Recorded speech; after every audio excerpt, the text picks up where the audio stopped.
Salut les gars, bienvenue sur mon barbecue à la française. Tu l'as vu dans le petit titre putaclic, je vais te donner la recette des meilleurs tenders du monde mon gars. Parce que c'est des tenders à la française au Traeger Grill. Allez, c'est parti.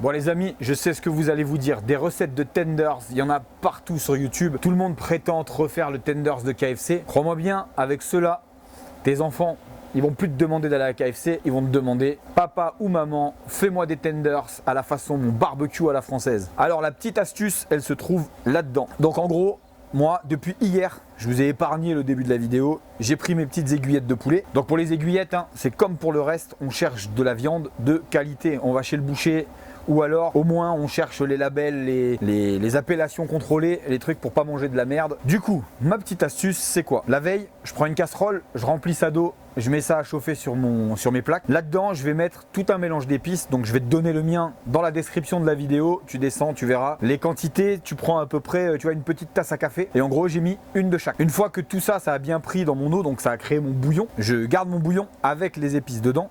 J'attends que ça refroidisse, parce que l'idée c'est pas de cuire mon poulet comme ça. J'ai mis mes aiguillettes de poulet dans le petit saladier que tu vois là. Et en gros, j'ai laissé ça toute la nuit au frais. Donc mon poulet a mariné là-dedans, c'est bien imbibé du bouillon. Le lendemain, tu sors ça, tu allumes ton Traeger donc à 180 degrés. Alors bien sûr, il y en a qui n'ont pas de Traeger, ils vont vouloir le faire au four. Je décline toute responsabilité si ça n'a pas le même goût, parce que tu n'auras pas le goût du fumé.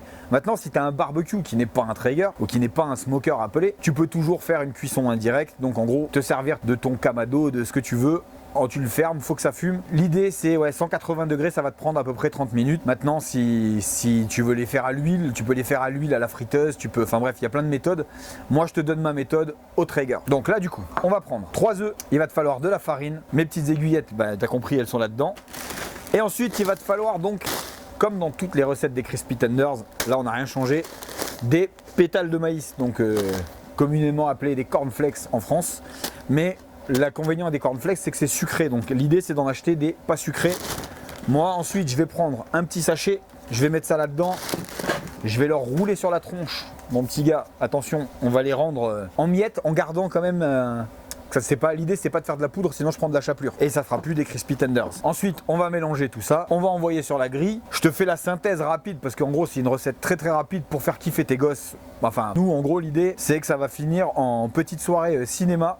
On va s'envoyer un petit film avec les tenders maison et on n'aura pas eu besoin de bouger, d'aller dans un fast-food. Pour moi, c'est quand même 1000 fois mieux. Tu connais la rengaine, je te laisse avec les images de toute la préparation. Allez, c'est parti!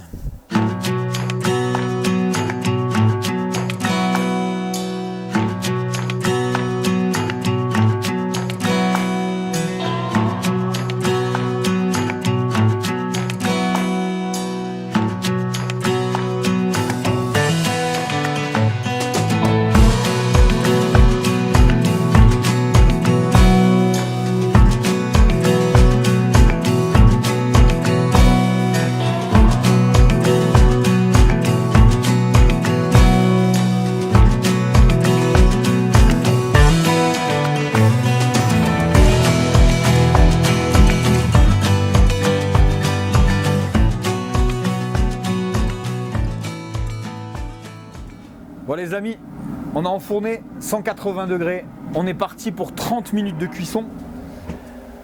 Moi j'en ai profité parce que je suis en train de faire autre chose à côté. Je vous dis pas quoi parce que c'est pas pour le sujet d'une vidéo, mais j'en ai profité vu que ça tourne un peu plus fort. J'ai envoyé des petites pommes dauphines pour aller avec, ça va être vraiment pas mal. Des pommes noisettes, pardon, pas des pommes dauphines. Je vous laisse avec les images de la cuisson. Nous, le soleil est en train de tomber, on va se régaler, petit film, et on se retrouve à la fin de la vidéo.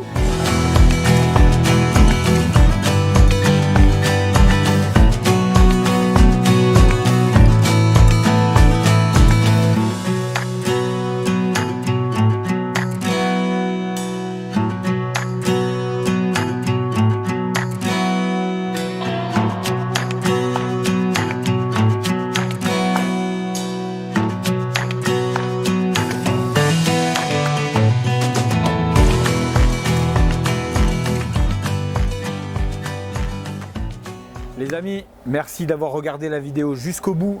Comme d'habitude, on pense à s'abonner, cliquez sur la petite clochette, on a passé les 3000 abonnés, pour moi c'est énorme, même si à l'échelle de YouTube c'est une goutte d'eau. Je vous remercie tous, franchement j'espère que vos gamins et vos familles auront kiffé ma recette. N'hésitez pas à me dire en commentaire si ça vous a plu, si ça a régalé un peu tout le monde. Moi en attendant, je vous dis rendez-vous la semaine prochaine. À ciao.